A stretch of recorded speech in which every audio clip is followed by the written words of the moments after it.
Hi class, it's Mr. V here, and I'm looking first at day 132, that's Wednesday's activity, which was to evaluate simple expressions with exponents. Evaluate is when you plug it in. So on this first problem, when I plug in 2 for x, I'll put it in parentheses, and same with the a, should put it in parentheses. I should have put the c in parentheses. I don't think I did. I didn't do that. But when you evaluate, you're plugging in the numbers or substituting the values. So we get -1. I'll do one more from this page. That's number E, or letter E. And this is interesting because it has a negative sign in front of the x squared.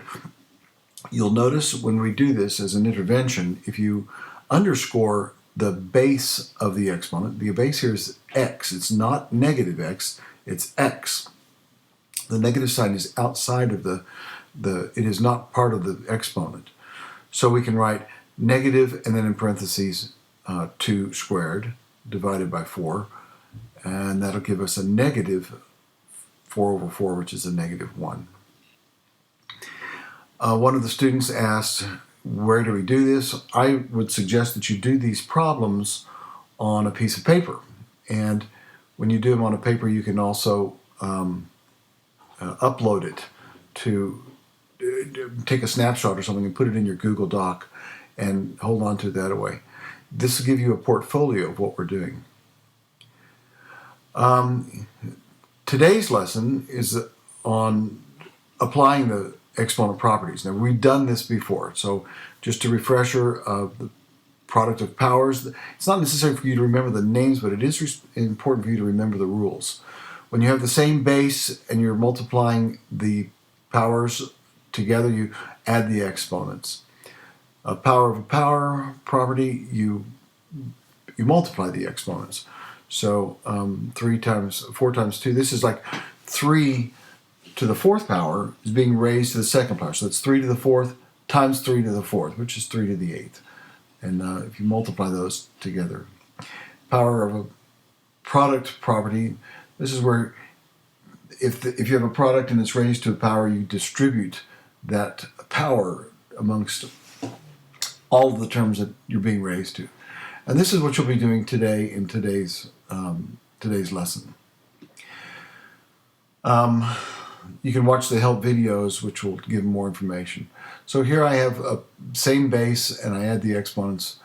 When I'm evaluating it, I get 128. So 2 to the 7th, you plug it into your calculator. Here we have the 2 times 5 is 10. 3 times 9 is 27. Then you add the exponents. The x squared.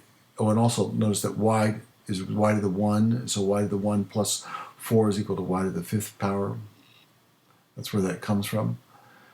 Same on this one. Here we have 2 times 3 times 2. That's the numbers. And then you have the x's. There's x to the 1. Once again, it's assumed it's x to the 1 when it's x. And you add those together to get to the 8th power. And we'll do y to the 4 plus 3. That's because you have the 4th power and the 3rd power. And that's 4 plus 3.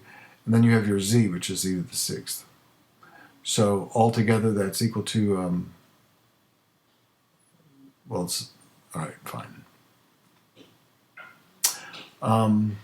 Just some examples here. This is from your homework page. These examples are all taken from your homework page. So, good luck and success. Try to do it on the Khan Academy as well. Make sure you log into Khan Academy, because when you log into Khan Academy, I can see your work. And good.